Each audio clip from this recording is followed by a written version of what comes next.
This week, the fallout from the train crash has shocking consequences for much of Summer Bay. Leah agrees to give Justin space, Kerrie and Tane clash, and Mac receives positive news.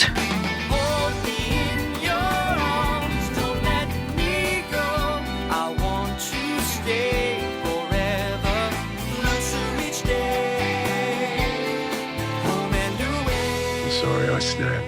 Don't be silly, mate. There's no need to apologise. You've been to hell and back. Can you do me one favour? What's that? Can we agree not to talk about Leah? She still loves you, mate. And she admits that she's been unfair. Isn't that what you've been wanting to hear from her all this time? It's too little too late, Alf. You know? I don't have the bandwidth to deal with it, not after everything that's just happened. I know it mustn't have been much fun on that train. It's like it was real and not real all at the same time. I heard everything. The crash. The screaming. Never gonna get that out of my head. And then the silence. That was even worse. That's all I remember. I must have passed out. Would you like them to get someone to talk to you? They must have counsellors here. You know, all I want is some peace. That's why I told Leah to stay away.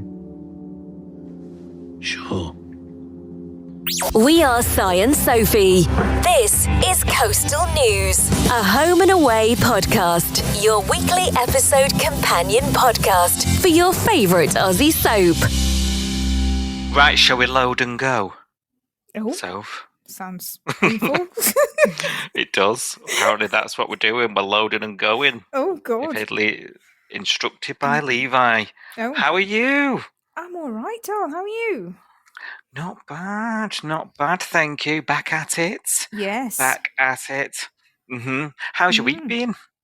It's been all right, I think. I've survived. There's been some ups and some downs, but we're getting there, and I've enjoyed home and away this week. I think I said last week to you, I can't remember if I said it on the pod or off the pod now, but that I was looking forward to the aftermath episodes of the train crash stuff. So this is for me where I people complain sometimes about home and away and it, being too much in the hospital and turning into casualty and Hobby City and all that sort of stuff. But I actually really enjoy this stuff. I enjoy these kind of post trauma kind of storylines, I guess. Is that a bit sick? I don't know, but No.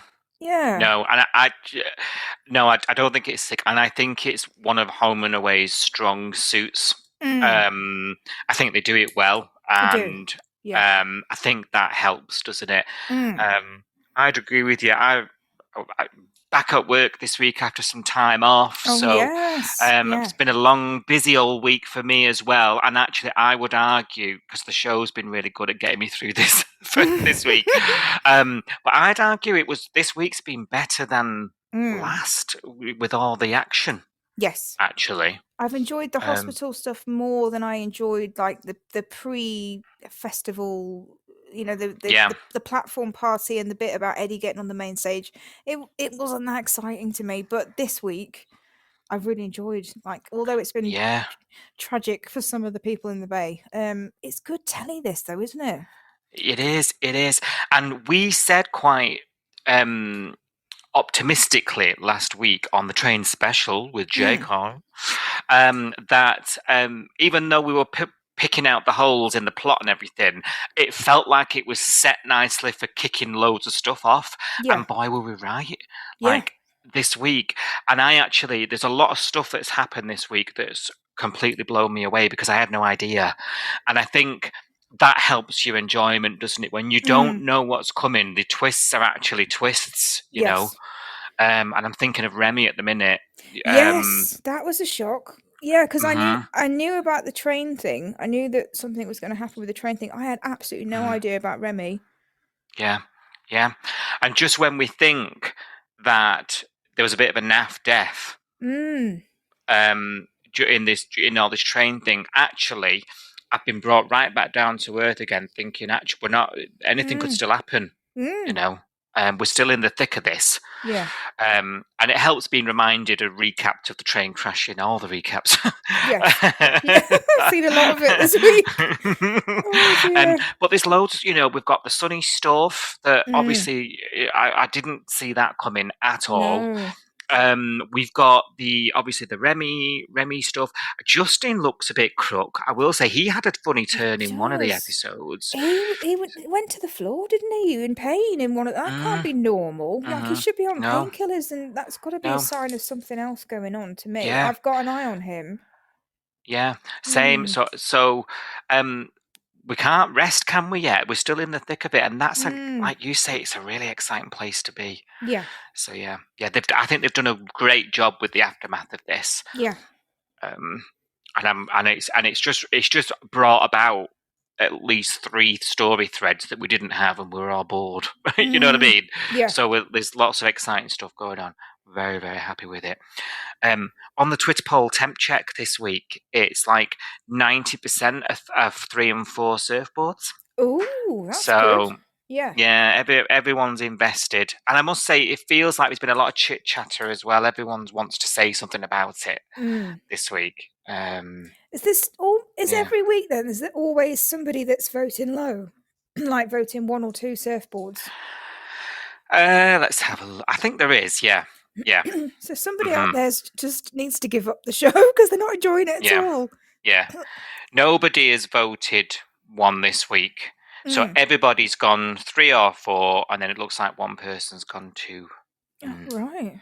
It'd be interesting to know if that person that voted 2 out of 4 is listening. It'd be interesting to know what they're not enjoying or what they would rather see. Because, like you and I think this is really good TV, but obviously someone out there doesn't. So why? Like what else is missing? If you know what I mean? Yeah, and tell us about that, because we like to hear, don't we? Yeah. What would you rather have? And is it just you don't like medical storylines? Maybe, I don't know. Some people aren't keen, are they? Yeah. I saw actually a tweet this week. Someone said, might be Mr. David actually, saying that Channel 7 Mr. Trick not having a Northern District spin-off show. Oh yeah. Gosh, see, I don't know how it'd work if it was full-time, because there's not enough staff. There's only 2 beds. It would be difficult to pull off an entire show, wouldn't it? I think. Yeah. Still watch it though. We would, yes, but put it on like once a week, like late at 11 o'clock or something, and make us 18 to watch it. That'd be good. Yeah, F and Jeff, please. Yeah, F and Jeff, and get some like shocking stuff happening. That'd be great. Yeah. But in the meantime, we'll stick to the PG. We'll stick to the PG daytime. Well, mind you, it said over 16 a few times this week. Oh yeah, it's been a bit of violence. Yeah, it could have been scary. Are you over 16? I was like, just a tad. Just start counting on your fingers. I'm old enough to have a 16-year-old. Mad. Anyway, it is scary, isn't it? Who was I talking to a couple of weeks back? And when my mum was my age, I mean, she did have children young, in fairness, but when she was my age, I was going to uni. Jeepers. And when I think back, I was thinking, could not imagine having a child going to uni now. God. And like, my mum felt ancient back then. Yeah. Obviously, she's not, but like, the way you perceive age when you're younger is weird, isn't it? Yeah. Anyway, we're already on our first tangent. Shall we talk about this week's Home and Away? Go on then. You're here. We joined the week. We're back at the tunnel, aren't we? The train's on its arse. So's Joe, and it's not looking good. The roof's falling in. Joe and Ed, on Joe, basically. Eddie has surfaced out of the train. He lost his spine right at the end of last week, didn't he? And legged it when everything was caving in. He left Tane and Joe to die in there together. And he came out and pretended like he'd lost them, and he's basically being a bit shifty about it. And it definitely tarnishes him, doesn't it, a little bit? I'm not quite sure what I thought of him. Wasn't into the love triangle thing going on in the slightest. We've taken the piss out of him being a music teacher, haven't we, a few times? And, you know, in main stage when he's only not even recorded a track and all this business. But I didn't sort of feel enough for him to, you know, in any way really. And now after he's done that, it's making. I'm just like, no, mate, not interested. There's no way I can, No. you know, entertain even thinking anything of you or feeling towards you. So it's definitely done something to my approach to him, and it'll be interesting to see where we go going forward. Tane eventually does appear like the superhero. She's in his arms. He's got her out there, and then it's a race against the clock. We've got to load and go, Tane says, into the ambulance. Not Tane, Levi. Gets to work, gets her in the ambo, and gets her to hospital, where it sounds like he shouts to someone to give her bicarbonate soda. I was like... Did he? Yeah. I missed that. Like, yeah. It wasn't that, obviously, but like that's what I heard. Is he making a cake? I know, yeah. He's cleaning a difficult drain or something. Oh yeah, maybe. Yeah. Prepping for surgery. Yes. Yeah. So a bit of bicarb and that'll stop the poison. Yeah. Fixes everything. Bicarb and white vinegar. So Joe is then in a coma, isn't she? She's induced into this coma. And we're then left with this Tane and Eddie, so almost show off, because Eddie's like hanging around the hospital, saying that, you know, oh, it was so lucky he was there. He's almost, to start with, he's saying not a lot and letting everybody assume, isn't he? But as time sort of rumbles on, and eventually we do wake up Joe, and she starts talking and etc. Very quickly. He does start to sort of accept the accolade, doesn't he? Of the, you know, thank God you were there. Thanks for staying with me. You've been by my side. How do you feel about Eddie, this situation, and Tane, etc.? He's a snake, isn't he, Eddie? It's just a snake. I'm finding it hard to even look at him. Like you say, I'm looking at him differently off the back of this, and I'm actually finding it hard to look at him. He's gone a bit weaselly in my eyes now. Yeah, I'm not impressed. Yeah. Not impressed. Yeah. It's difficult for me though, because I also don't really like Tane, but I'm like, I'm fuming on Tane's behalf. Like, I'm not going to say that he's not being done wrong here. I'm really angry that he's kind of taking the credit for something that Tane's done, and he's not correcting her, because he knows that if he does, he's going to push her towards him, which just says to me that he's insecure and he doesn't really believe that Joe wants to be with him. Yeah. No, you're right. Absolutely. I was going to say that myself. His insecurity means he's letting this go on. Yeah. And on the flip side, Tane is so secure, because you have to remember that conversation he had with Joe right before this. Yeah. She was almost like going to pick him and then backed out. And then he was like, what were you going to say? There was that weird, and we're all eye rolling, weren't we? Like, oh, bloody hell. Yeah. Pick one, you know. But Tane is like so secure that he's not even having. He's letting Eddie dig his own grave. You know, he's like, I don't need to go over there and say it was me. I'm not bothered. Like, the truth will come out, and I think he's handled that quite well. Tane, absolutely loved when he was at the bar, and Eddie comes in and tries to order a drink as if he's like had a really tough time, and he's like, drink that somewhere else. I was like, oh. That was the best line of the week, I think. Yeah. It's weird because I Oh, don't want to cheer Tane on, but I was like, that I was know. really good. And like you say, he's impressed me a little bit with the way he's handled this. Yeah, Because same. I kind of expected him to want to go to David and say, I'm the one that saved Joe, I'm the good one, he's the bad one. And because he knows that David doesn't like him and that he thinks that Joe, that Joe and Eddie are the couple, and that Eddie, the sun shines out of Eddie's arse. And maybe it's me, because if it's me, and probably being a bit immature myself here, but I couldn't let that rest. I couldn't let him take the credit for something I did. I'd be really pissed off. Mm-hmm. And I'd be like, it was bloody me. I nearly died in the train, not him. He ran. Yeah. So it was me who had to lift like Hulk that piece of metal. Exactly. I'm the one that goes to the gym every day, not him. Yeah. And he's not even. Sarge has interested me as well, because he's not even.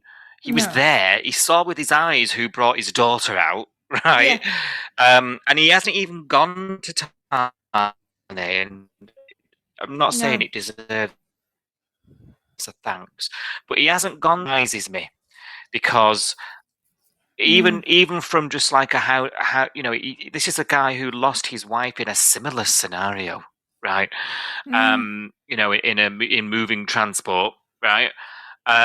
This ought to be triggering, and I just thought, and we needed a scene where he visits Tane and says, I really appreciate what you did for Joe, and perhaps Tane could have given him a clue, not everything's as it seems, or whatever. Because we saw Lacey started to plant some seeds of doubt, didn't she? And I think Sarge is coming round, I think, to seeing what Eddie's really like. But it's interesting because Eddie's such a like plain Jane and like nice dude that you don't think it's weird trying to think these things about him. You know what I mean? It's juxtaposing, isn't it? Well, it seems nice on the surface, doesn't he? But then when you dig a little deeper into what Lacey's doing, he's actually just a bit, and he is the kind of guy that you can't trust. You don't want to marry someone that's going to run off and leave you in a disaster. You want to marry someone dependable. Yeah, of course. So, it's weird, isn't it, that Lacey is the most observant Langham, given that there's a policeman at the helm. But I think Lacey's a better cop than her dad, and she proved that with the Wendell stuff, didn't she? Yeah. He's had years to catch his man, and she did it like in a couple of phone calls. How many years did it take him to listen to the recording of that 900 call? It's true. It's terrible. Lacey's on to him. He knows Lacey's on to him, and he's unraveling a bit, isn't he? That moment when Tane's at the hospital and Eddie comes, he absolutely craps it, doesn't he? Yeah. He craps it, the lad. So you're right. He's insecure, and I think he's grasping. And I think if he was just honest with Joe's a bit of a mug, bit of a wet lettuce. She'd be like, "Oh yeah, the roof was. They did tell you to get out." So I think she'd accept it. I think if he spins the tale. Well, I don't know. I think she would have bought it if he'd said it beforehand. Like if he'd said it before Tane dropped him in it. If she'd had like a couple of opportunities where he could have told her. Yeah. Because she kept saying like, "Oh, there's a reason why we're still here. There's a reason why we both made it. There's a reason why." And then she was like, "Oh, thank you for staying with me." And there's a couple of times where he could have said, "Actually, I wasn't there at the end. I didn't get you out of the train.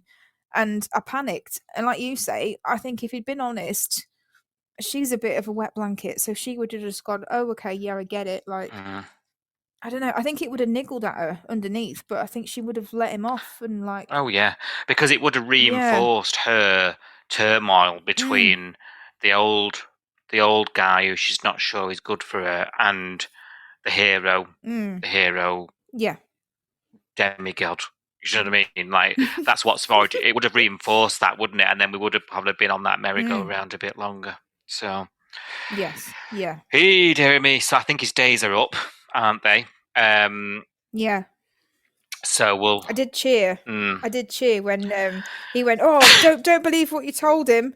I didn't abandon you." And he goes, "I didn't tell her that, but you just did." I was Yeah, like, "Go on!" I think Tane's been written really well this week, and how often do we say that? Really good. Well, yeah. I mean, there's been some stuff this week where I've rolled my eyes with him. I'll be honest, but I think with the stuff with Eddie, I think he's done really well, Yeah. better than I expected of him as well. Yeah. Yeah. That shows how low my opinion is of Tane. He exceeded my expectations. But yeah, really good from that point of view. Yeah. Yeah. Yeah. Yeah, you are right. There are some other Tane stuff we'll come on to in a moment. But yes, in regards to this, he's done good. He's done good. We've got to give credit where it's due, haven't we? Yeah. Now, who else is at hospital? And it's Sonny. He's arrived. Can't raise his legs, can he? When asked, it's all very, very dramatic. This and this doctor doesn't assess Sonny right away, and you think, oh God, there's more people that are more critical than him. Dana's definitely not happy. She says he needs an urgent CT scan. Obviously, it's her partner as well. She's frantic, isn't she, at this point? So he ends up standing Dana down. But then it feels like she still carries on in the hospital. Like we haven't seen her anywhere else. But she ends up there all week, so in a nurse get-up. So who knows? Who knows if she actually followed instruction? Now, at first, Sonny's being what you'd expect from Sonny, isn't he? He's quite jokey about it. He's trying to keep Dana up more than anything, and we've learned that this is very Sonny. Everybody else is before himself, isn't it? He's quite a selfless person, and he's trying to protect Dana, but he's also trying not to let on how serious this situation is. And she ends up sort of telling him off a bit, doesn't she? Gives him a bit of a ticking off, you know. And he ends up leveling with her, and he's basically, I'm petrified. Might I ever walk again? Who knows? The scans come back, don't they, Soph? And they look good. It's got this swelling. We're going to have to wait. It's a wait and see situation. That's all we can do. This does perk Dana up a bit. We've just got to wait this one out to find out. Is basically in the limbo that Sonny and Dana are stuck in here. And there are some beautiful moments, aren't there? That, you know, she asks John to take her off the rosters, and then later on when she says to him, because there's been no improvement, a couple of episodes later when they retest him, and she gets really upset, and she's sort of like, this sort of life's going to change moment, like I've changed my roster, we're going to have to move house, you know, and you can just see Sonny's face. He's not even speaking, is he? And he's like, I don't want this for you. I felt quite moved with some of these scenes with these two. Yeah, it's hard not to feel it, isn't it, really? Because I think they're both acting this really, really well as well. Yeah. And the chemistry between them is so good. It's believable that they're a couple. Yeah. And then it's heartbreaking that this has happened to them. Yeah. And I think genuinely we can be concerned about whether this, you know, if he doesn't ever get the use of his legs back, could this be the end of them two? I'm not saying it should be. I'm not saying that they wouldn't love each other regardless or anything like that. But it's enough to make Sonny go, no, leave me alone. You deserve better. Yeah. Or you're expecting that kind of outcome, aren't you? Yeah. Yeah. Not the use of the word braced for vegetable, I will say. Yeah, I'm braced as well. It's hard not to feel moved, like you say. Because, you know, through no fault of their own, their world is upside down. And he is, because of the type of character that he is, that he's been built up to be with, and I'd even go to say as like the whole Leah stuff that got him involved with that. He's basically, we were laughing a few weeks back saying, God, that everybody goes to him with their problems, like he's got everyone's problems. but none of his own. And now look, and I think even in this moment, he's going to think of her. He's going to think of what kind of life she's going to have over him. Definitely. Yeah. It does even help bring the sisters back together almost. Harper comes to her. That was a nice moment. I actually thought that was quite moving as well. When she's talking to Harper on the beach saying, how many steps? There's all these weird sort of subconscious things in life that none of us pay any attention to that suddenly become really super important to you. I couldn't tell you how many steps there are on my stairs. But exactly. suddenly that could be the most important thing in your life, and it's like, I felt like I clocked. Holly Lyons wrote this episode. I clocked it, and I thought it was really nicely done. Yeah, definitely.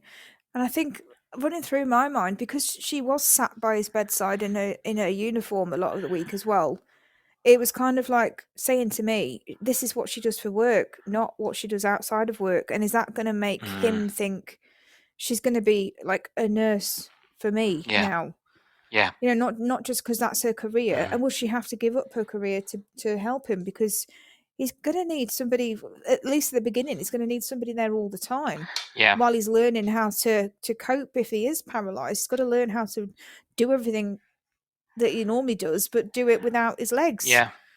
And you're going to need lots of support to learn how to do that. And I thought, is that why we're being shown that she's a nurse? Because it's like she's a nurse, but she's not his personal carer, and that's going to change her life as well as his. I don't know. I could be reading too much into it. She's just at work, wouldn't she? But I don't know. Yeah, no, I think you're right. I think that's her lines are blurred now, aren't they? And I think he'll look at that and assess that in that way that you're saying. And yeah, I think it's going to go the way we think. And he's going to say to her, leave. Yeah, he's going to push her away, isn't he? I think. Yeah. Because he's trying to be like, he's trying to be like lighthearted and jokey and stuff with her, isn't he? This week. Yeah. And then you can tell he just wants her to go away so that he can have a minute to himself where he can be serious, because he feels like he's got to put on that kind of front for her. Yeah. And like he's made a few jokes. And then when they came to do the obs and he was like, I just really want a chocolate milk randomly. Could you just go and get me a chocolate milk? And I was like, he's trying to shield her from seeing him serious and seeing him in pain. And it's awkward, isn't it? That's been a thing throughout their relationship as well. If you think, like, how they butted heads over him not taking things seriously enough. Yeah, that's true. So it's interesting that that's peppered in through this. But he's not letting us see that side of him. He's not letting us see him getting upset or him needing a minute to be on his own. Or it's going to be awful, but Home and Away does these things really well. So we'll see how it goes. I'm a bit confused about things because it sounds like from the CT nothing's wrong. But that might be how we get out of making this permanent. From the CT, they said the inflammation hadn't gone down, didn't they? Yeah. So this inflammation is what's causing his legs to not move, I think. So I'm sticking to my guns, 3.5 weeks. I don't know. It sounded pretty serious to me, but I don't know. They haven't said this, your spinal column's gone, or Well, I think that's the point, isn't it? I think this inflammation that's there, they can't see what's going on because they need that to go down so they can have a look. Right, okay. Right, fair enough then. I just thought it was like nothing's wrong, the inflammation's causing it, and then when that goes down, hopefully you'll be skipping out of here. I could be wrong, but I think the way I read it was the inflammation needs to come down so we can actually see what's happening, because we can't see the extent of the damage. That makes more sense given how serious the rest of it is. So that makes more sense to me now than how I took it. So thank you. I shall Google it later and then we'll know. But that's how I read it. Yeah. Thank you. Fountain of knowledge. It's just reading between the lines of the scenes, unfortunately. But we need it spelled out, don't we? That's the problem. This is it. We could do with it being Yeah. more explicitly told, because Yeah. I've just read between the lines, and you've obviously read between the lines, and we've called for two different things. So I don't know now. I will Google inflammation spinal injury later, and I will come back to you. Yeah. Thank you. I look forward to it. Who else have we got at the hospital then? Mac. Obviously, her pregnancy reveal happened, didn't it? You were right. Oh, You yeah. called this. Yep. Now, this is very interesting because I'm like, they can't do it to her a third time, Sophie. Can they? Can they not? Rick, do you reckon they'd do that? I mean, it is Mac, I suppose. Would they do tragic it to Mac, us? And I wouldn't mind if they did. I don't want. We've already got baby Archie. I don't want another sprog on the show. But yeah, I don't know. Yeah, it's a good point. Would they? How much can Mac take before she literally just gets on a rocket and goes to the moon and lives on her own? I don't know, because it's just. But that's what she is. She is tragic Mac, isn't she? She is. We've called her that before. But honestly, I feel like it's a third time lucky thing. But then my mind is running wild now, because I'm like, right, surely we wouldn't have two babies. Exactly. You'd need like 10 on set.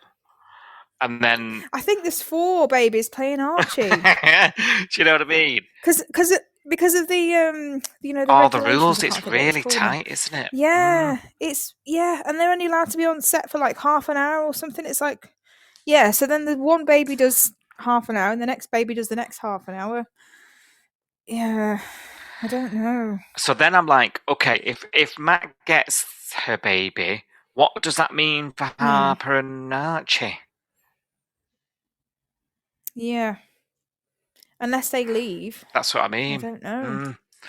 So, which I'm not sure They've got 9 months to write them out. Yeah. Or are they writing Mac out? She's been in it years now. That's a possibility. Yeah. Mine's racing. That would be a much bigger exit than Harper in my eyes. I don't think I want to lose either of them, if I'm being honest, because I think what we've got there is actress. They serve a purpose. Yeah, and the actresses are good.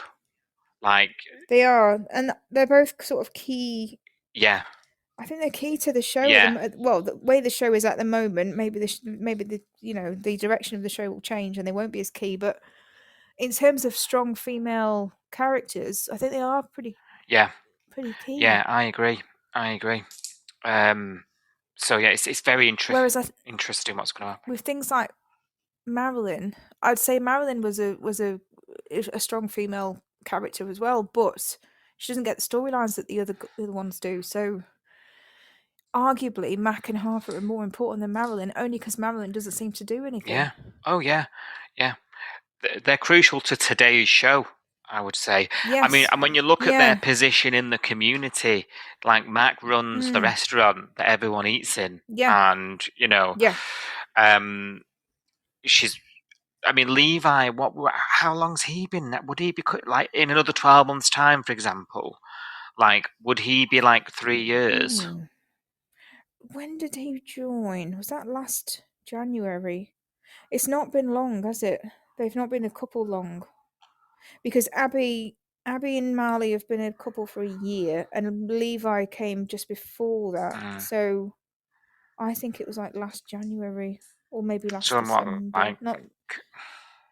So I think he's only been here over a year. 13 months. So another month would be 2. Yeah, maybe not. I mean, all we'll have to do is tune in, won't we? But yeah, I am thinking, which direction are we going in? And then there's like 5 different outcomes that I'm not sure I want any of them. So we'll see what happens. But she's over the moon, and she's not telling anyone this time. Yeah. No, actually, no, it is 2 years. It's 2 years.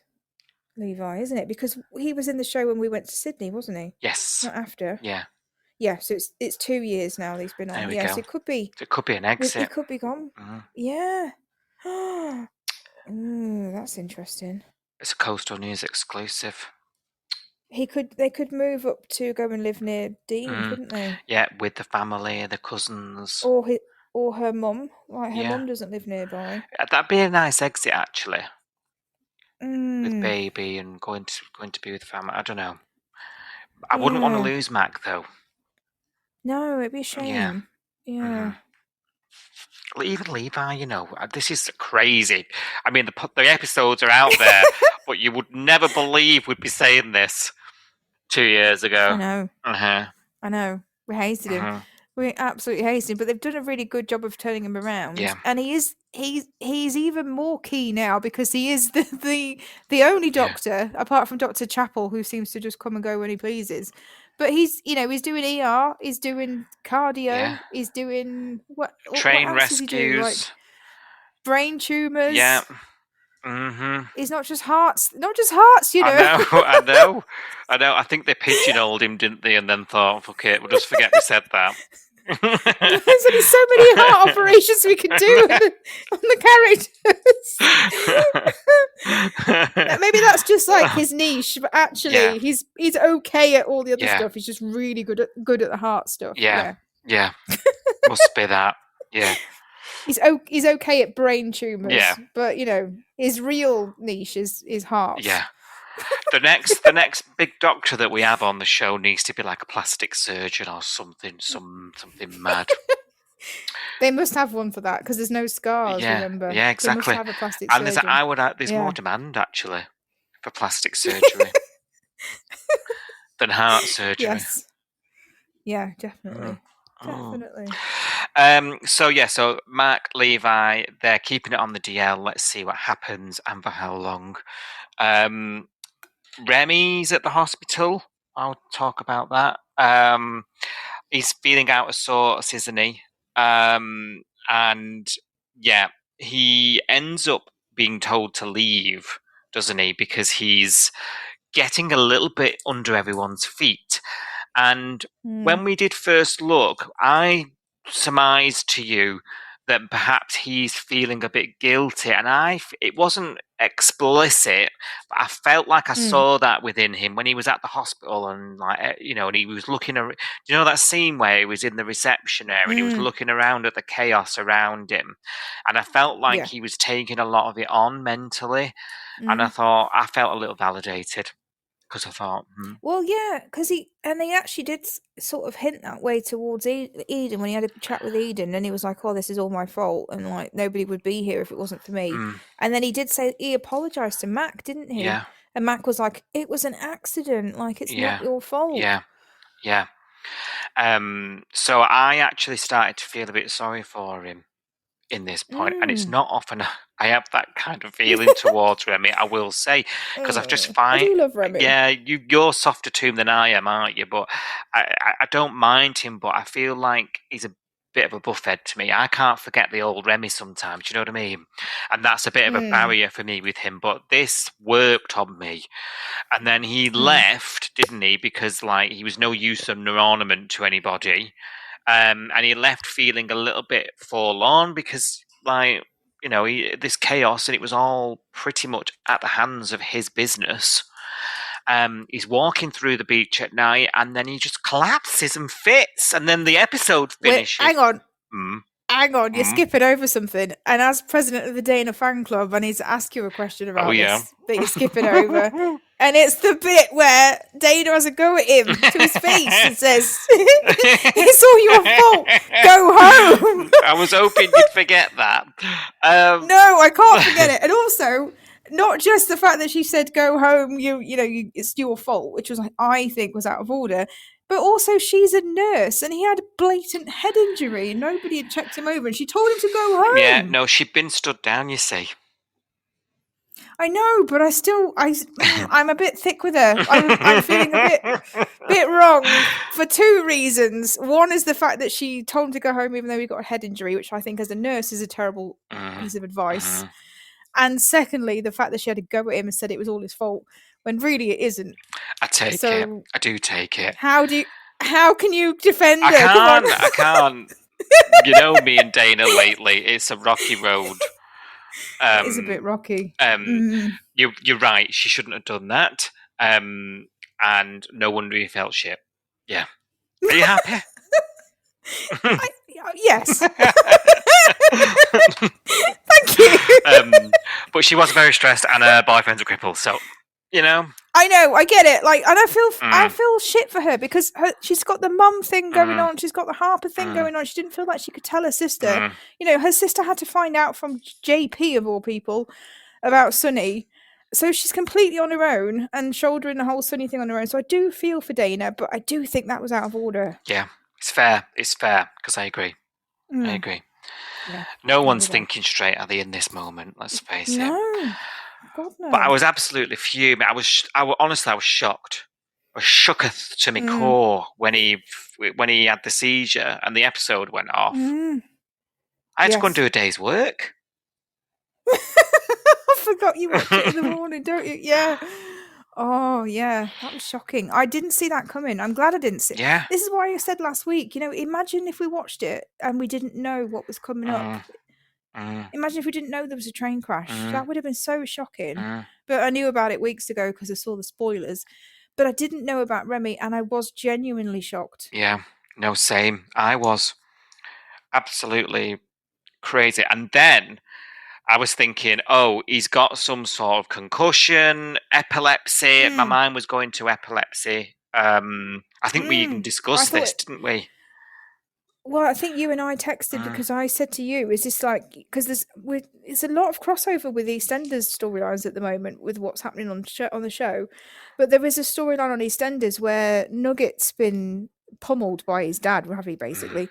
And he's had a head injury and God knows what, he's been in hospital. And he seems to have epilepsy now based on the fact that he's had head trauma. Yeah. And I remember texting you this week and I was like, is this a Nugget thing? So he's got head trauma. So could this be epilepsy? Is that the diagnosis? But it was way more serious than that. And I was genuinely shocked. It was a brain tumor he wasn't aware of.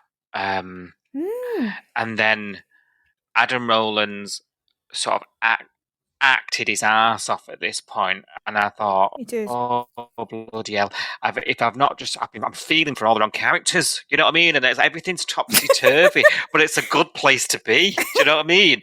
And I just thought that, you know, when they did that shot, and it was like the fisheye shot of him listening to the news, close up of the face, and then he's like, "Get this machine off me, get me out."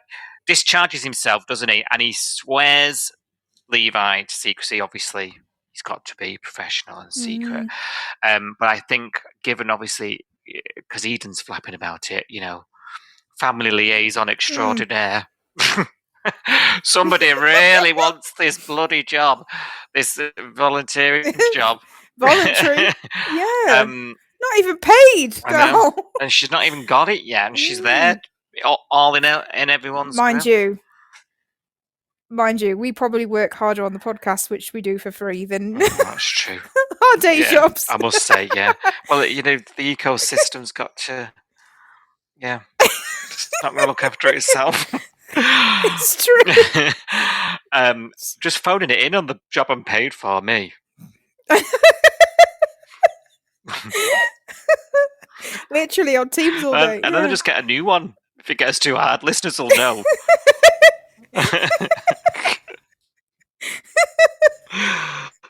I know that's not true. I know that's not true. I know you work your ass off at IRL as well. But yeah, so he discharges himself, doesn't he, from the hospital, and we're now quite clearly. Is he going to tell any? I'm now thinking Remy's that he's going to be a bloke about this, isn't he? He's not going to tell anyone. I'm a bit worried about this. I was thinking, who is he close to, and who does he see, and who could he confide in that's not Levi? Because obviously Levi knows, and he's going to be able to talk to him, but it's going to be a doctory kind of lecture, isn't it? It's not going to be a mate. So I was thinking about.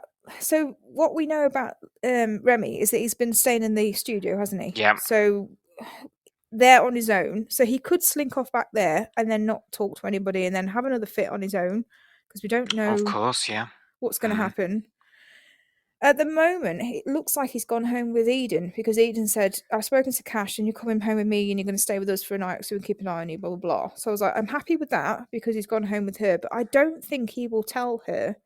Would he tell Cash? No. No, I don't think he would either. No, Yeah. I think he's going to internalise this. I think he is because the only other person I thought of that he could possibly confide in is Justin. And and Sunny, obviously. And where's Justin and Sunny? In the hospital with their own problems. Yeah. He's not going to go to Sunny right now, is he? And load off this onto him. No, of course and he's not going to do it to Justin either. No. Wonder if he might ring Brie. No one. Think he off. Oh crap! I don't think he's going to tell anyone, mate. I think he's going to get on his bike and. Oh God! Not have another bloody accident with Pinky and Perky. Well, no, but I think he might get to the point where I think he'll only shouldn't be driving. No, he shouldn't. But I think he will only tell someone when he's forced to, like something else happens. Do you know what I mean? Well, he's going to end up back in hospital, isn't he? If he has another fit and he's doing something he shouldn't be. Yeah. If he is on his bike or if he is doing something dangerous and he's not following Levi's advice, he's not even had a scan. They've not even. Because what he should be doing is having a scan to see, what this brain tumor is, to have a biopsy to see whether it's cancerous. Yeah. And then they can decide on a course of treatment, based on what it is. And he can't do any of that if he just leaves. No. It's just going to potentially just get worse. Yeah. It's scary, this, actually. Yeah, it is. It is. Up watching him. Yeah, I think he did really great performance, to be honest. He did. And I was, I was knee deep. I was in it. I was feeling it. I felt like and it's something that we don't expect from that character, and I think that hits harder. Do you know what I mean? It's like Sonny, and his jovialness. Is that a word? Yes. Yeah. And then something so tragic happening to him, it just hits harder, doesn't it? It's a little bit the same with Remy.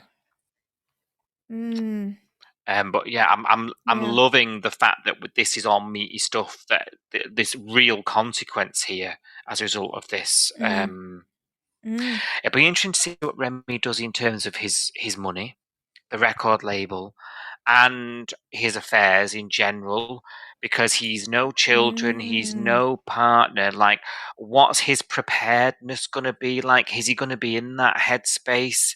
There's a lot of things here that are interesting. And where we're going to go. That's a good point, actually, because to me, he seems like the kind of guy who gets up in the morning and then decides what he's going to do that day. Like, he doesn't have any plans, really. I think the recording studio and the band are the only thing he's ever sort of had a future kind of plan for. But in terms of his life in general, I don't think he's like the kind of guy that would have a will. No, same. Even though he's got all this money, even though he's got that money, he will not have even given that 1 ounce of thought. He's not the kind of guy. I don't think he would. Now, no. And this whole thing, it might not be cancerous, like he might not be, but something like this, where you're forced to sort of think about your mortality when you're not ready to. It'd be interesting to see how he copes with that, I've got to say. Yeah. Yeah, definitely. Ooh, yeah. That hadn't even crossed my mind, but well thought. Yeah. I'm looking forward to it, to be honest, in a weird way. Obviously, it's very sad, but I do like being sad. It's also... It might be. We do like to wallow sometimes.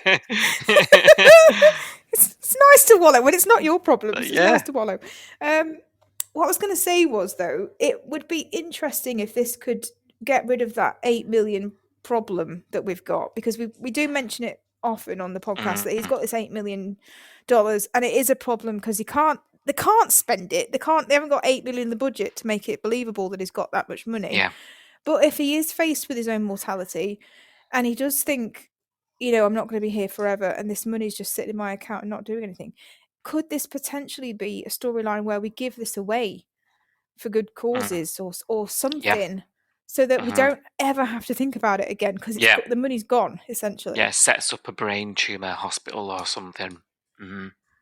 It could be potential for something like that, and then we can go back to believing that he's living paycheck to paycheck again. Yeah. Yep. Interesting. See what happens. Yeah. I told you, this has been great for story. It really has. Yeah.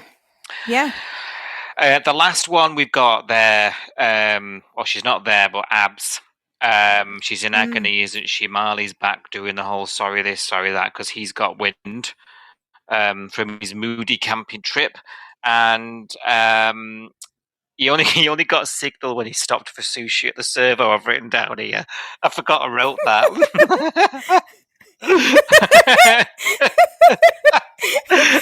Hang on, I'm getting a flashback about sushi at the servo. Weren't we told not to have sushi at the servo? Yeah. I'm sure we got that advice. Yeah. Yeah. We were told not to eat it, weren't we? Yeah, no sushi at the servo. Yeah. We had a Mackie D's, didn't we? It just happened to be like a phrase of the day. I must have said it 30,000 times.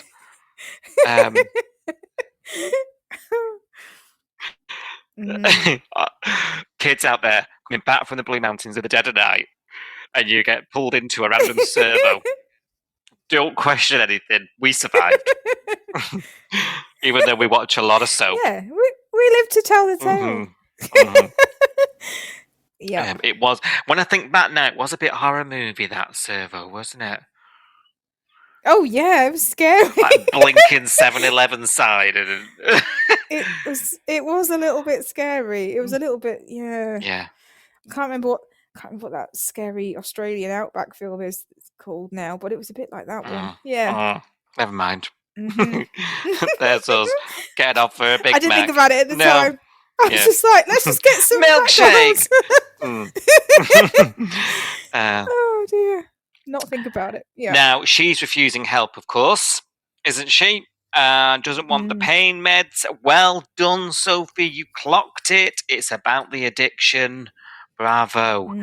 And rightly so, isn't it? I get it. But now Marley is imploring her. He notices that something seriously up here. She tries to go to work. She can't open a jar of olives. That's no use. They're ornament in salt, is it? So he does actually go then and enlist the help of Levi, who's on his ass, but round two. And they convince her to take medication. Do you think we're going somewhere with this? Like, it's more than just a callback, because I'm a bit like, should I be nervous that he's managed to talk her into this? Do you know what I mean? Yeah, I don't know. I don't know whether it's just the show showing us that they remember a storyline that happened a year ago, because it's not that long that she's been clean. I mean, if Marley and her have been together for a year, it's not that much longer than a year since she's been clean. So they need to call back to it. They need to remind us that they remember that this happened and blah blah blah. Yeah. But I don't know whether we're going to go down a relapse route. I don't think so. I think we've got so much going on with the rest of the storylines with Justin and Sunny and Remy and everyone else. I actually think that this is just a it shoulda, woulda, coulda kind of storyline. Like, she's not going to relapse. She got the support network now, because when she was a drug addict before, she was at uni. She was vulnerable. She was in with the wrong crowd. She was hanging out with the wrong people. She didn't have she was in a city, wasn't she? Whereas now she's in this quieter, like coastal town. She's got a brother. She's got a sister. She's got Marley. She's got this good support network. She's been honest about how she feels. They all know. Yeah. So I've got a feeling that this has got a different outcome. Yeah. I could be completely wrong. Yeah. You've reassured me. But I'm not as worried. Yeah, you've reassured me by explaining that, to be honest. Because I was a bit confused about what I was supposed to think. I think I think the writers are doing a really good job at the moment of remembering things that happened in the past, and reminding us we've not forgotten. We've also, because we had mentions about Jet this week, talking about Sonny's legs.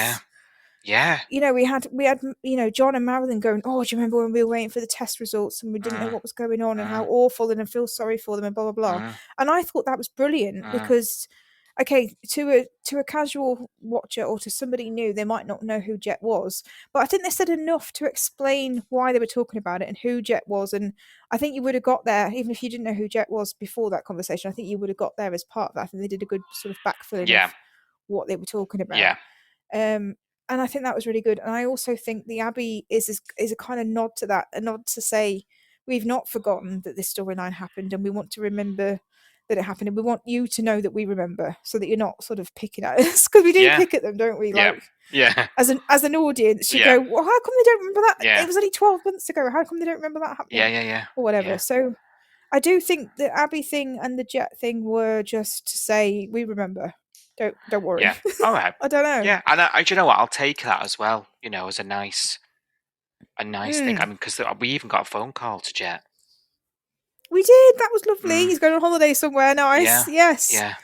Wish we knew where it was, but there we go. But it was nice, and it's interesting in times where something mad like this has happened. In real life, you do think of people.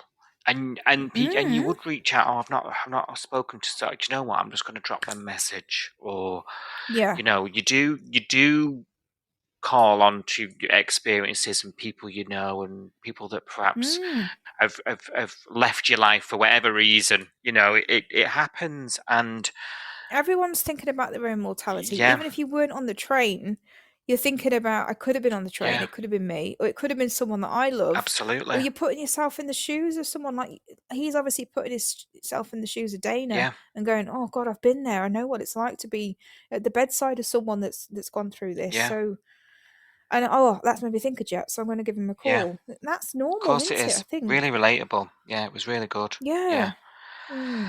Very, very good.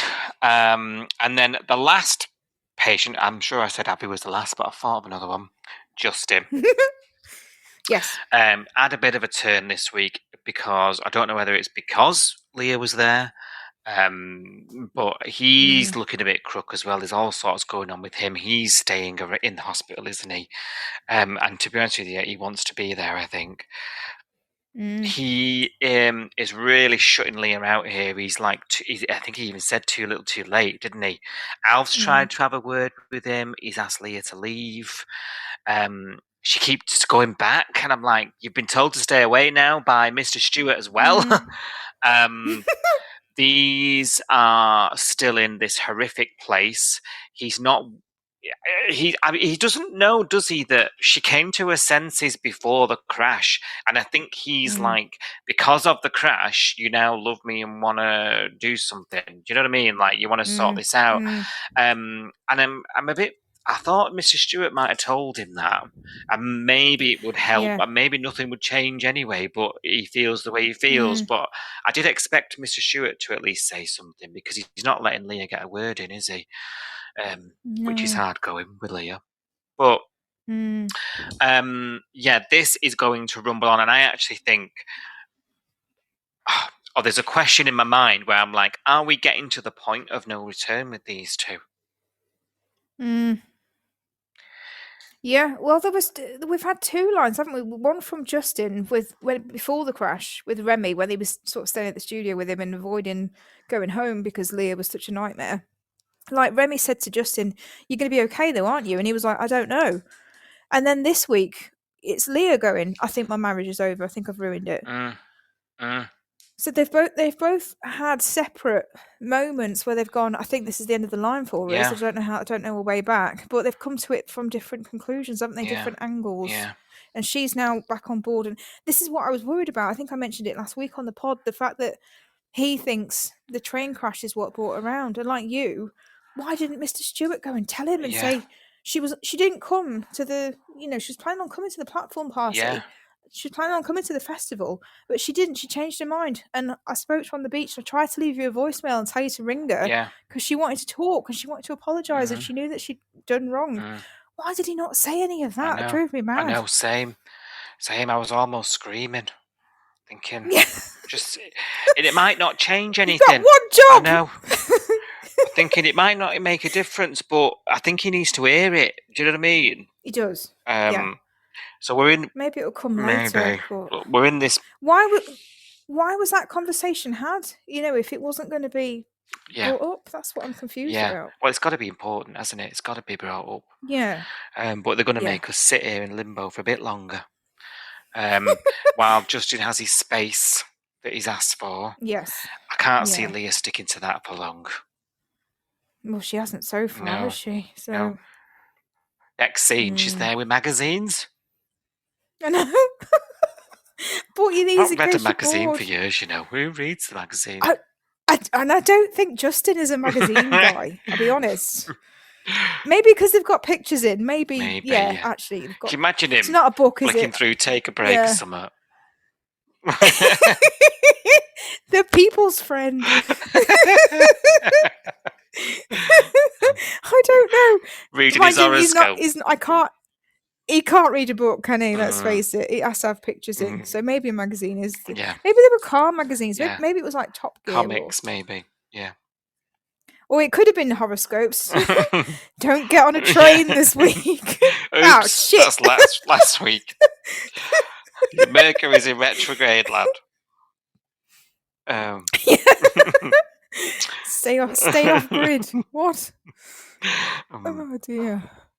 Right, elsewhere in the bay, we've had an hour of train crash aftermath. Blimey, we'll try and get this through this bit because there's a bit from last week we need to cover here regarding the Harper Tane custody stuffs and Granny Kerrie.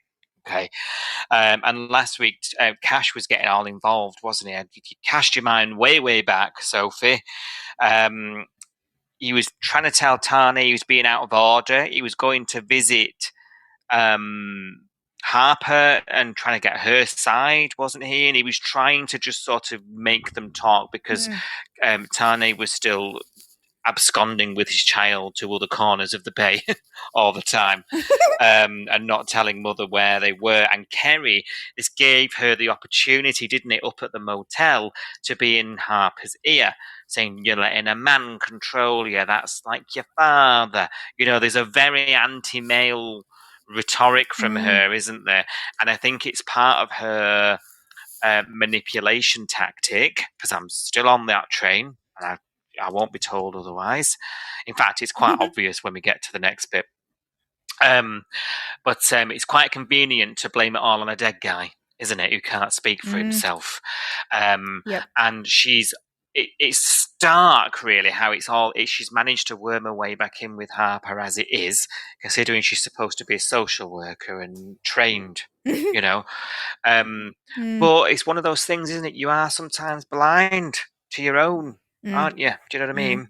When it's your own feelings, and it's all working, isn't it? The thing, you can see the cogs ticking behind Harper's eyes when she's saying things about Tane, and he's useless, and he's, don't be a doormat, she tells her. And these things are pennies are dropping, aren't they, behind those eyes? So if Dad's a bad man, it was him who kept her away from the girls all these years, and Tane's just like your dad, and that's strong, isn't it? It's a very strong message to give to Harper. Now, it works because then after Tane's had a quick chat with, and he's got his advice from elsewhere outside of the relationship, they meet up and he says to her, look, I can't stop you seeing your mum. They come to this agreement, didn't they, about if you're going to do it, not to be alone. I'm kept in the loop and I've got no choice but to sort of go with this, keep the peace. It's the only way I'm going to see my child. And they have this sort of agreement coming into this week that they're going to be upfront about things. And of course, that means we're heading for a big misunderstanding. Now, this week, Harper's explaining to her mum why she wanted to become a social worker. It's because of all the shit you put me through, Dal. She's telling her. And Kerrie's saying things like, you girls have done well for yourself. She's laying it on, isn't she? All this emotional stuff, this, I'm missing out and I want to make things right for you. And it's little things all the time. There's no big gesture with her, but it is convincing. I'll be honest. It's convincing, particularly when you want it for your child. You're probably willing to not hear a few things. Do you know what I mean? Yeah. They do spend time together on the beach. They spend time at the diner, proper day out. And then when Harper learns about Sunny's situation, she obviously wants to go to the hospital and be with her sister for a while. So she asks Marilyn to babysit. Obviously, this puts Kerrie's nose out of joint. And, there's a bit of a tiff here. She's basically saying, you're letting that man run your life. It's this back to this anti-man rhetoric that I mentioned. And she soon sneaks back to the diner, does Kerrie, while Marilyn is vulnerable and not fully aware of the situation, I will say, and spends the day there hugging a grandchild and being there with him, time that she should not have had. It's against the agreement that she's made with Tane the week before. Tane hears this through John. Thank you very much, Mr. Gossip. And goes to the diner and catches the moment where Marilyn's busy and she's there on her own with Archie. So he takes Archie. And this is the moment where things start to get a little obvious because Kerrie outright lies, doesn't she, about what happened. Says that Tane said you're never going to see your child again, knowing that would trigger Harper, given that he's kidnapped Archie 3 times this month and gone missing. So Harper, of course, there's evidence in Harper's rationale. There's evidence to back up him saying that because he has said that before. Yeah. Yeah. He has disappeared and said, you can't have my son. So this is how it's working. I feel, because I'm sitting here with Harper thinking, come on, girl, wake up, smell the coffee, that kind of thing. But also I'm sitting here thinking, I can understand why it works because the way Kerrie's doing it, it's almost like the evidence is there for it. Yes. You know what I mean? Yeah, definitely. And that's what we're supposed to think, I think, isn't it? Yeah. And then even when they come, because it all comes out, doesn't it? They end up at Mr. Stewart's house, bawling and screaming. And he's not impressed, is he? He's like, "What you coming here for with your melodrama? Old cast only at Summer Bay House." I was having a barbecue for you, flavor glass turned up. Don't you 20-something bed hopping cast be up here with your trials and tribulations. Not up in here. Is that the first time? We know Harper's been on that set, don't we, from the fostering? But has Tane been there before? He looks really weird in that set. Tane looks weird in the diner. I don't know. When he walked in the diner, I was like, is this the first time he's ever been in the diner? Yeah, he's never in the diner, is he? That's true. He's only ever at the surf club, in the front of the surf club, on the beach, in the gym, in Salt. Yeah. I don't think I've ever seen it, because I was thinking at the time, when Kerrie was in the diner with the baby, and I thought, Tane needs to walk in here and see this, but how are we going to get in there? Because he never goes to the diner. Yeah. And it wasn't until someone said, I can't remember who it was now, and they said, I've just seen baby Archie in the diner, and then I was like, oh, that's how we get in there. Yeah, it was John. Literally tell him that he's... Yeah, that was John, wasn't it? Yeah, well done. Because I was thinking up until that point, I was like, if he just walks into the diner, it's going to be so unbelievable because he never ever goes there. No, he's always drinking the coffee, but you never see him getting it. Yeah. I think he gets it from the coffee cart, though. Yeah. How you say it, yeah. I've seen him there. Yeah. I've seen him in the coffee cart. I've seen him on the beach. I've never seen him in the diner. Yeah, you're right. Yeah. It was weird. Yeah. I was like, what are you doing here? This is weird. Oh, God. He's been out and about this week, so Summer Bay House and the diner. That's so. Maybe that's in his contract for this year. Yeah. Maybe he said, Tane needs to visit more sets because I need to get around and town. WA. Yeah. Oh, yeah. Good point. Yeah, maybe that's it. We're onto something. He's had a pay rise. Where else will he be? Where else could he pop up randomly? Well, he hasn't been to the caravan park for a while. Maybe there we go. It just looks so strange that this scene took place there. It was weird. Yes. And obviously Marilyn has to back up this lie, doesn't she? She's got to say, she's got to prove that that's not how it went down. So even when then Harper and Tane go and confront Kerrie, she still seems to get away with it, and Harper still seems to let it go. And at this point, I'm thinking she's on the verge of losing me a bit, because I'm thinking it's getting to a point where, is all this worth it for you and Archie? And you're not really seeing what's right in front of your face, and I'm getting a little bit frustrated. I'm losing my patience a bit. That's where I'm at. But I think she's so far into this now, and because everyone told her it was a bad idea, she doesn't want to say it's a bad idea, because she didn't want to say that's you're the point. all right, and I shouldn't have done it.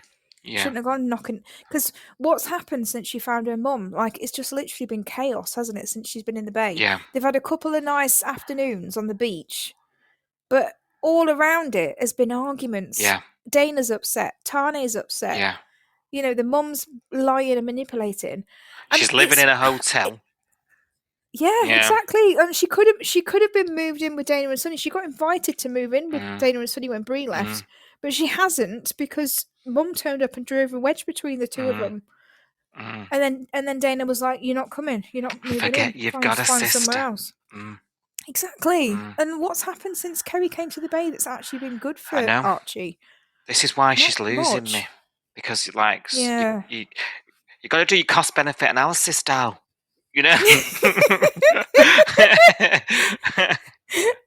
That's the other job. It's true though. It's hard for me, because I'm looking at Kerrie and I'm like, oh, she's a liar, and oh, she's manipulative, and oh, she's this, and oh, she's that, and she plays the victim really well, and I do believe that she's telling lies and porkies about Dad, and I don't think that Dad's the one to blame and that she was coerced into it and all this crap. I think that's a load of crap. But I'm annoyed, because I'm like, but she's the only person that's seen Tane for what he is. Yeah. And I do think in this case it's a case of it takes one to know one. Yeah. Because she sees that he's controlling. She sees that he's selfish, that he's a bit manipulative, and a bit hot-headed and aggressive, and all the things that she's said that he is this week. And I'm like, but I think that's because you are, and I think you know that, because that's what you're like. And I think your husband, he may not have been a nice bloke, and he may have been as bad as you say, but I think you're just as bad as him. Yeah. I don't believe that she was this poor victim. No, same. It's just not coming across to me. I don't know. I don't buy it. No, I don't. She's not meek and timid. And those text messages that she sent Harper, what do you want? We're not somebody that's been living, a life in the shadows, scared. I just don't buy it. Sorry. Nope. I don't. Not one iota. And I love this bitch for it. Do you know what I mean? We needed a bitch. She's at least she's an interesting character. Do you know what I mean? Oh God, yeah. But yeah, you're right. It's very convenient that it's all his fault, and he's not here to say otherwise. Yes. And that only sort of feeds into that manipulation that she's... What did you make of that story? When Harper said, oh, you went out for milk and you came back a week later and we had to push the furniture against the door because we thought we were going to get burgled in the middle of the night, and I was 6, so Dana must have been 4 or whatever. And then she went, oh, do you want to know where I was that week? Do you want to know what happened to me that week? Oh, I had a really terrible week. It sounded like she had to prostitute herself to get her husband out of a situation. Yeah. And again, I was like, that sounds absolutely awful. And it's a horrible, horrible, if that is the truth, it's a horrible, horrible, horrible situation to find yourself in. And you wouldn't wish it on anyone. But I don't believe you. Yeah. No, I came down on exactly the same side as that. I thought, gosh, that sounds horrific. But I just can't trust you. No. I can't trust a word that you say. And now I'm actually starting to, awful, because I've been very, very, very awful about Dana with this, right? And now I'm starting to think back to Dana's reaction And I'm starting to think I've been a bit harsh on her when Yeah. it comes to this, because I know I was all for sort of saying just let her get on with it. You know, it's her life. If she wants to speak to her mum, let her. You know, regardless of the past. You know, but Yeah. actually Dana's strong reaction now is starting to make a little bit more sense to me. Yeah. It's justified, isn't it? Yeah, and I'm feeling like I need to backtrack a bit with that. Yeah, you're right. Yeah. Because if all of that is true, you know, oh dear, I can't imagine growing up like that. No, It's just, no. it's horrendous. And the fact that they've turned out so well, having been brought up in that environment, Yeah. you know, it's completely, and that's the mum's laying it on so thick, you know, when she's on the beach and she's going, oh, Nana's turned a corner and she's turned her life around now that Granddad's dead, and it was all Granddad's fault, and like, oh, I'm down the straight and narrow, and I hope you use your eyes to watch out for things because I didn't watch out for things, Archie, and it's just, it just feels a bit contrived, and I'm like, I don't believe you. Yeah. And there's some obvious points as well that I think she's forgetting herself.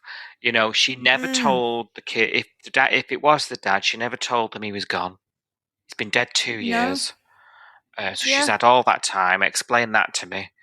There's another one. What's the other one? I don't know. I've lost it. I've lost my train of thought. Better say that. It'll come back. Oh yeah, no train plans this week. But even just that alone, do you know what I mean? Yeah. So. Yeah. I just think if it was all him, you know, when he was gone and out of the way, where were you?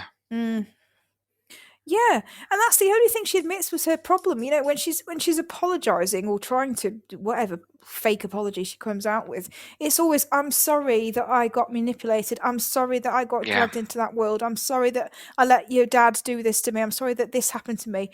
And it's not, I'm sorry I did this to you. When you're saying sorry to someone, you should say, I'm sorry that I did whatever, not I'm sorry that this happened, or I'm sorry that you feel that way. That's not a real apology. No, it's empty. It winds me up when someone says, "Oh, I'm sorry that you feel that way." I'm sorry. I'm sorry you're having this or la la la. No. The thing is, as well, with me, actions go a long way, and I feel like, what is she actually doing to make up to these girls? You know, you'd be walking over hot coals, wouldn't you? You know what I mean? Yes. And I just feel like. Have you noticed how she talks about Dana to Harper? Almost like, oh, you're talking to her again, are you? Are you? Yeah, and you two are friends again, are you? And it's like, I feel like she's looking at, because Dana doesn't believe her, doesn't want the bar of her. I feel like she's now kind of turned on Dana, and rather than being the sorry mum trying to mend fences and build bridges and all that sort of stuff, and do things to try and win Dana's trust round, I feel like she's sort of sniping at her. I wonder if Dana's a threat, though. I wonder if a threat to the plan, you know, because those two have been tight, brought each other up. If Dana gets into Harper's head, perhaps that she's worried that'll unravel her, you know, her work. Which means that she's not there to make friends with them. She is there to drive a wedge between them. Oh, I've thought of the other thing. Fascinating. It's when she moved that teddy and put the one she bought on the thing. Oh, yeah. Yeah. There's little things that keep happening. I think it's going to escalate this. Yeah. It's interesting, though. I'm enjoying not liking her. Yeah, same. Yeah, very interesting character. And I'm so glad she's not come in reformed. Like, we needed her to be bad, you know. But I still stand. I don't think she's clean. I think she's still involved in all that. And it will be interesting to see if we start seeing more of her switch it up mood-wise, and see if we can try and correlate that with maybe her on a come down or whatever. That's true. Yeah, you know, when she's like all happy and holding Archie and cooing over him, and then the next minute she's all like snipey and... It's a bit subtle at the minute, isn't it? But whether that will sort of ramp up would be interesting to keep an eye on. That's a good point. Yeah. Now I'm thinking about it, I can sort of see already like little hints of that. Mm. Good spot. Yeah, let's have a look at Yeah. that. Keep an eye on it, Si. Yeah. Keep an I'm eye. writing it down now. Watch the junkie.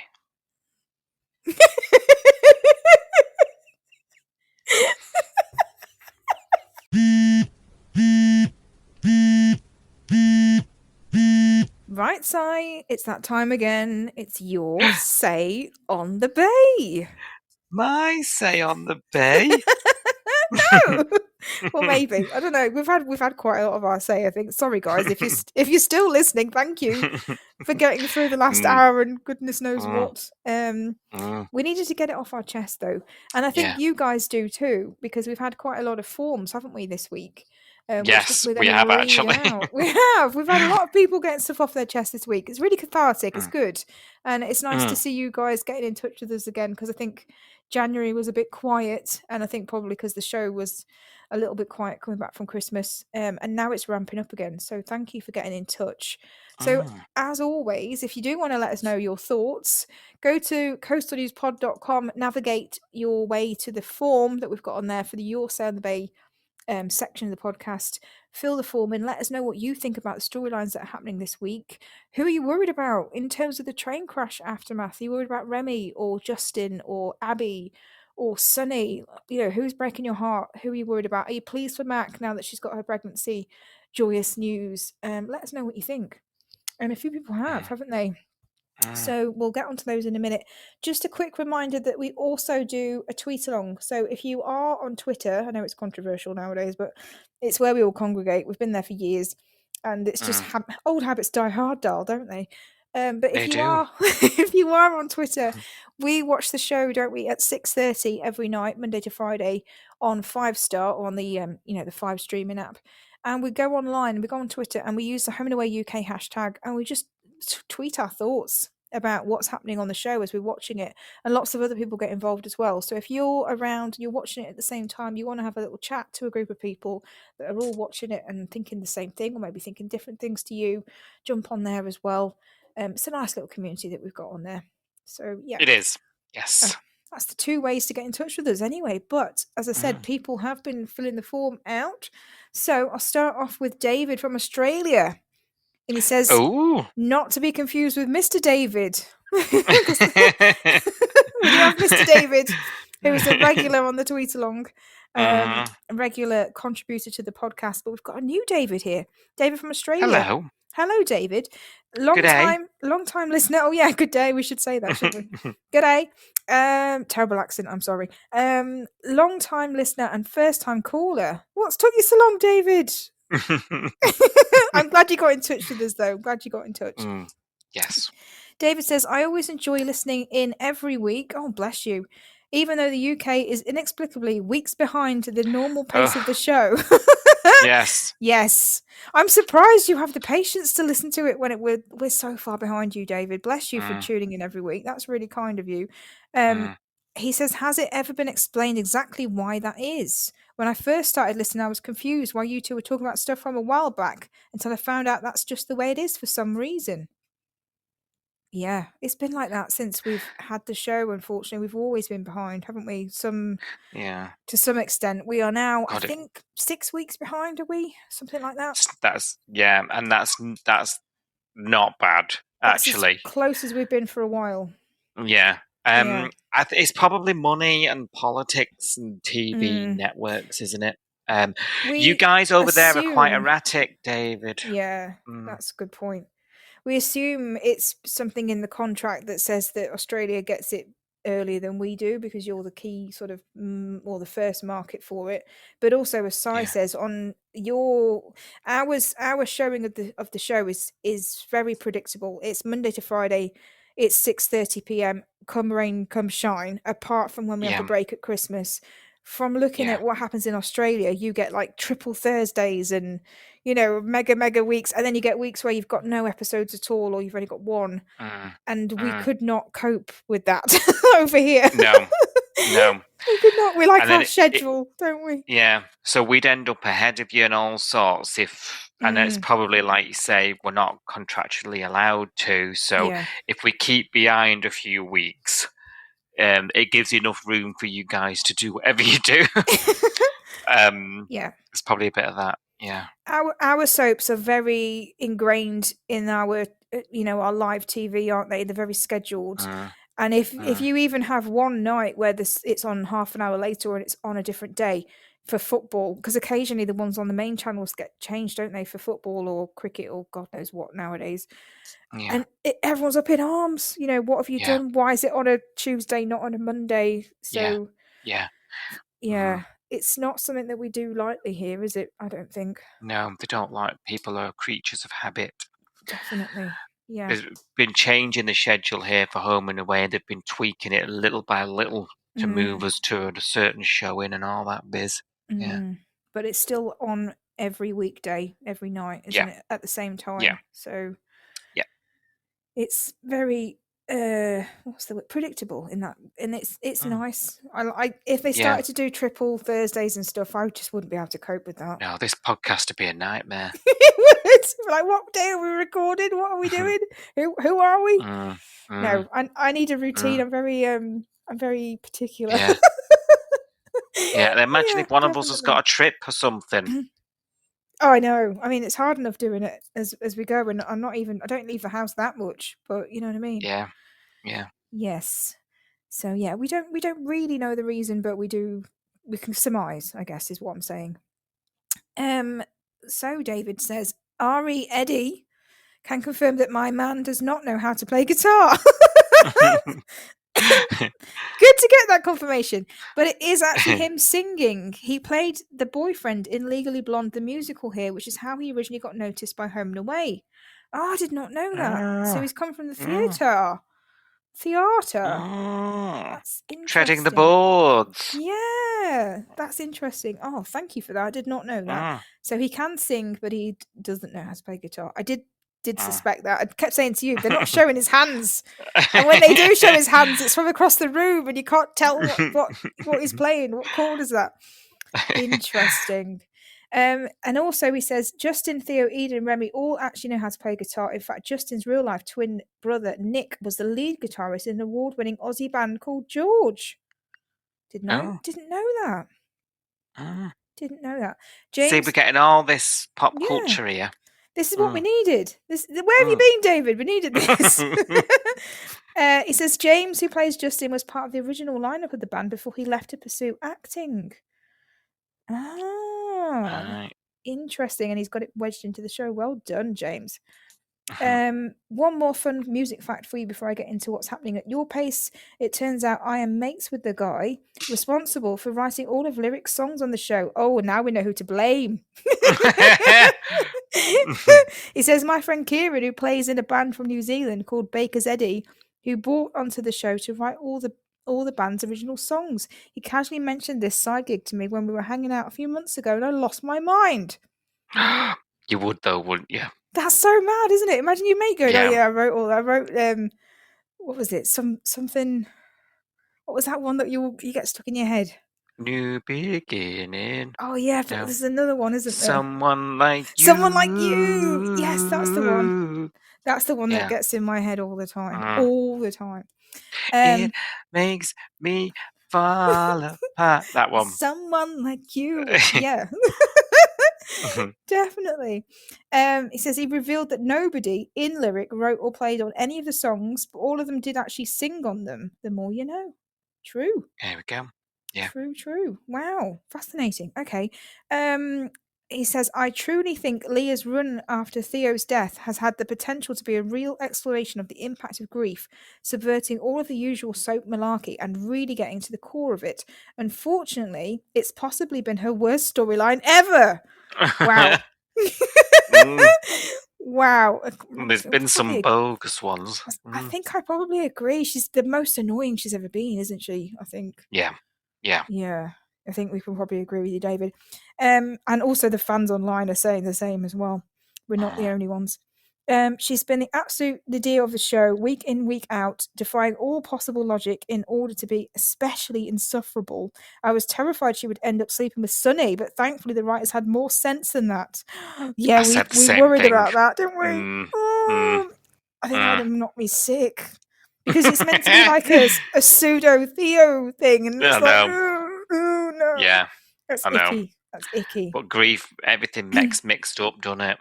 Yeah. Yes. And you make Mm, the worst mistakes of your life when you're grieving as well, because your brain's just yeah, not thinking properly. yeah. I've also hated how Kerrie has been written. They had a chance to show someone who's turned their life around and is ready to make amends, but instead she's basically a trademark. Ooh, trademark laugh away Interesting. from a cartoon villain. Wow. Interesting. Trademark. Because So we she's only missing the preferred evil it. cackle. Yeah. Oh. Yeah. That's Don't know how to feel fascinating about to that. me, Sophie, because Mm. we were praising it being the opposite. Like, glad she's not reformed. We want a bad. Yeah. Interesting. That is interesting. It's a really interesting way of saying it. Like, she's, you know, the only thing she hasn't got from being a cartoon villain is the trademark laugh, you know, to sort of like the evil ha ha ha, you know. I don't think I saw it like that. I'm gonna have to watch this again with that in mind and see what I think, because I hadn't got to that conclusion with it so far. But then obviously David's a bit ahead of us as well, so maybe he's seen some extra things than we have. We've only seen her in a few episodes so far, haven't we? So yeah, maybe. let's keep an see eye what out, happens. because obviously David's probably 6 weeks ahead. So, interesting. But you just say, no disrespect to Sarah Wiseman, who is a fantastic actor. She's just been given so little to work with. Oh, that's a shame. That's a shame. And he says, finally, are we ready to address the poetic irony of the first big break for Back on Track Records literally being derailed? It is very funny. I mean, we kind of talked about this last week. Where do we go now? Can we call it Back on Track anymore? I don't think we can. Because it's like Back on Track is like it's not just a metaphorical thing, is it? It's a bit. Yeah, somebody lost a life. You can't carry on with that, can you? You have to change the name at least, wouldn't you? And also, Remy's got his own shit going on. So has he got time to go back in this and like worry about the studio? No, I think this is the end. Yeah, this is the end. End of the line.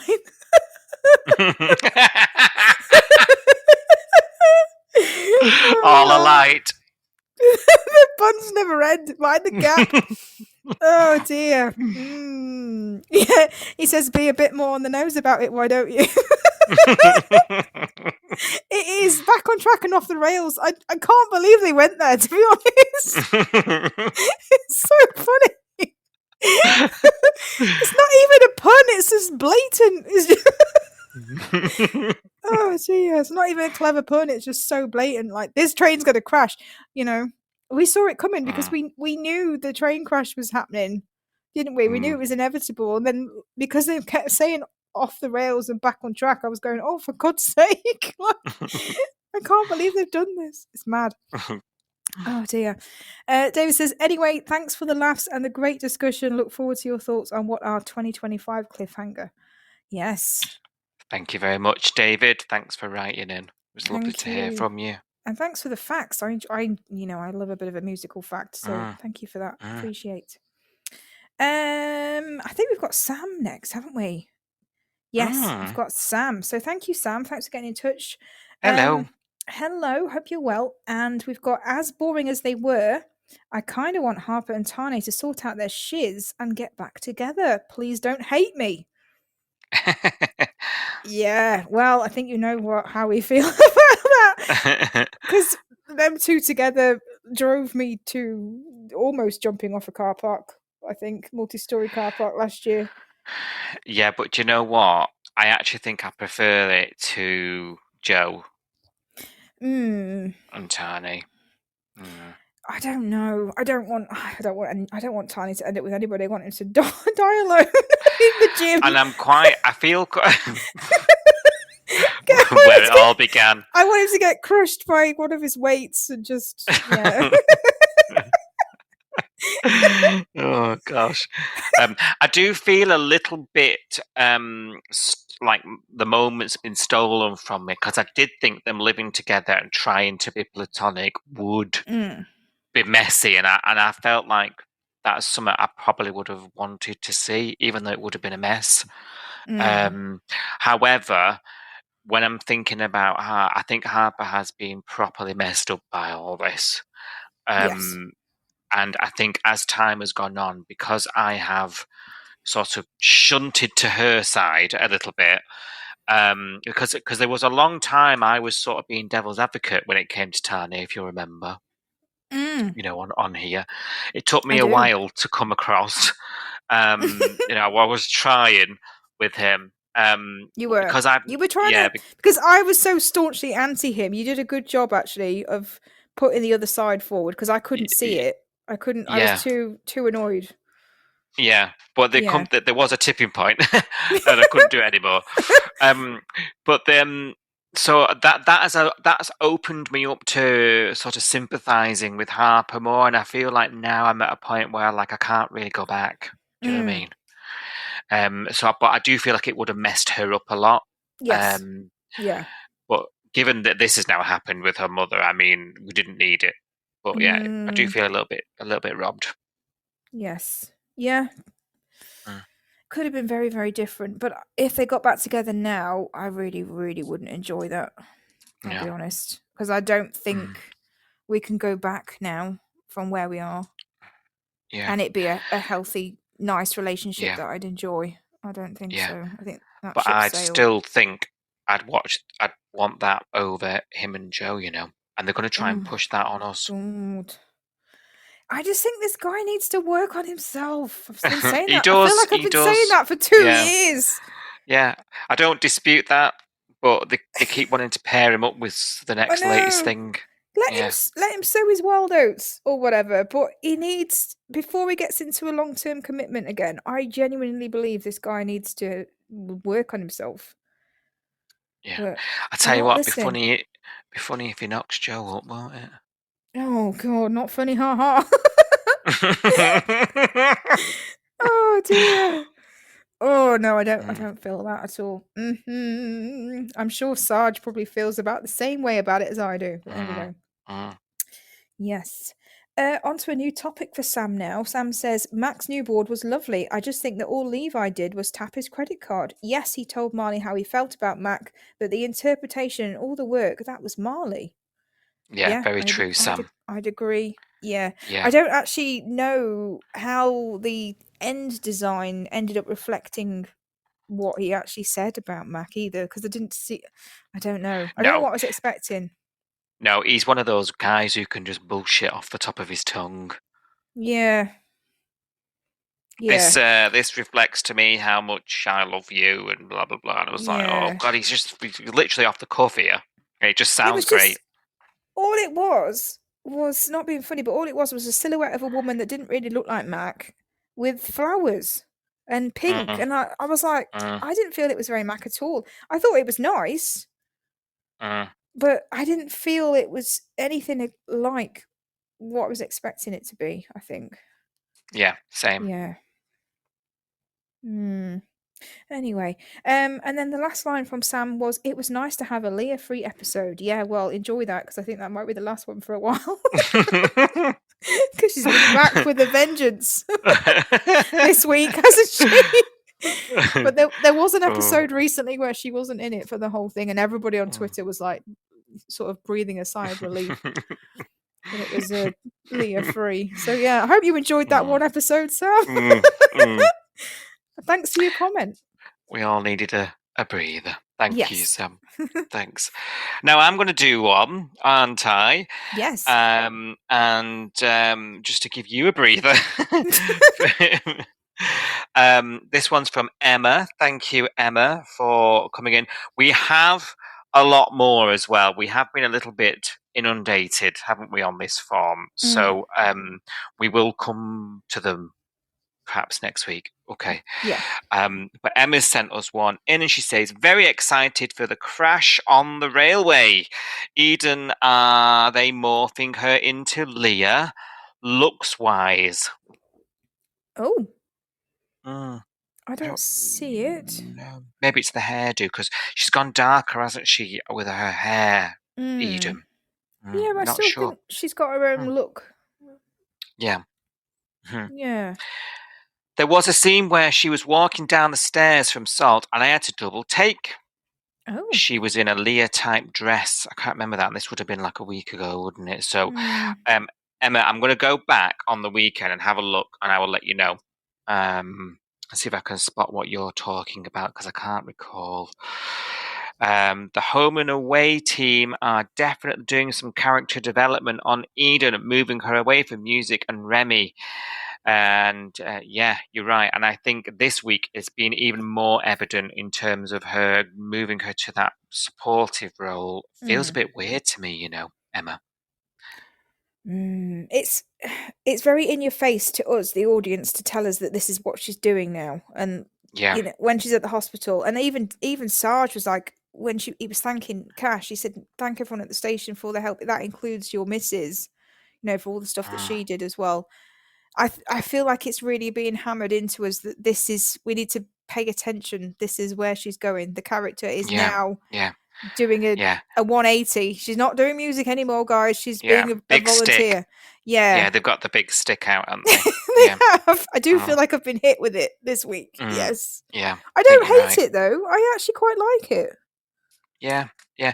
It just feels weird because we know she's like she's very, very about a friend. We've said that for years, haven't we? She's one of those people that's all for her friends, right?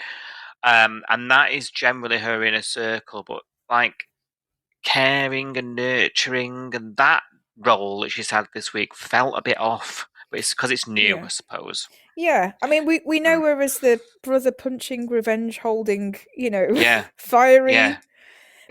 But now she's in the void as a wife, you know, baking cupcakes and making her own bread. Yeah, so now she's going for because I'm wondering, and I dread to say this out loud really, but I'm wondering whether we're trying to make her into a more maternal character for the future because you know what I mean? So they're making her more they've got to soften her. Empathetic and supportive and oh god. I don't know. I mean, it makes me feel sick to say it, but I do feel like, because a few months ago they were talking about babies, weren't they, and whether they wanted babies, and they both decided that they did. Where's all these babies coming from? I don't know, but babies everywhere. Well, the fans are asking for kids on the show. With this. The fans have been asking, haven't they? They've been saying, bring back fostering, bring back families. Maybe we're going to get some more families on the show. I don't know. The thought of it sort of fills me with dread, but I do think... Well, you seem engaged anyway. I think maybe that's what we're doing. We're filling the void with maternal instinct or something. I have no idea. We'll just have to see what happens. Eddie, why would you propose to Joe? Says Emma. I know he wanted to propose when they were originally together. However, they've been apart for a while and they've only just started back dating. Read the room.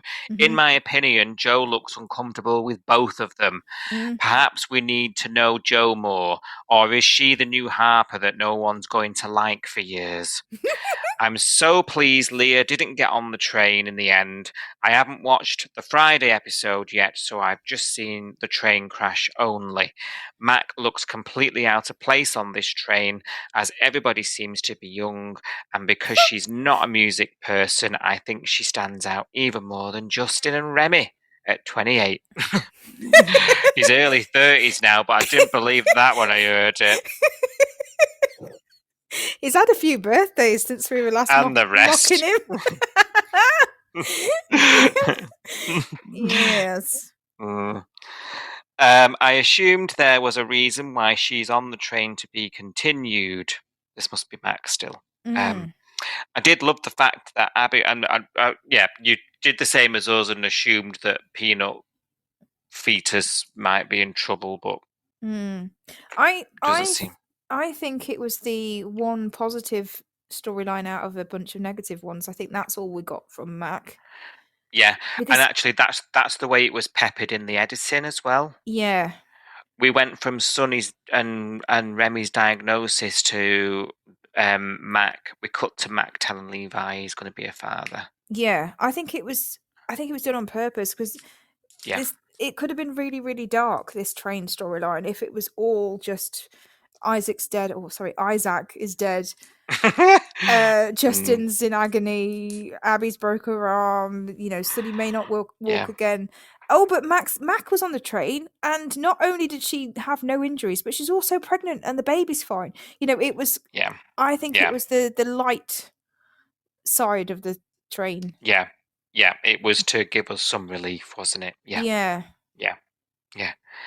She goes on to say, I did love the fact that Abigail called Marley not very spontaneous. Ha ha ha. And as she only just realised he's boring as hell. I knew I liked you, Emma. She goes on to say, however, I did feel sorry for him that he didn't get to go in the camper van for a weekend, whatever they were doing. However, he could have been less of an idiot and said that he would meet her at Broken Hill in the camper van or meet the train en route, like he said. But Moody Marley strikes again. Very much enjoying this week, and I'm assuming next week it will carry on. Thanks a lot, Emma. Thanks, Emma. Oh, thanks, Emma. You're right. And I'm sure you've sent something to follow up since. However, we shall park it for next week. It's been a very long post-train episode, hasn't it? So thank you, everyone, for sending in your messages on the form. How can they get in touch if they want to add their messages, Sophie?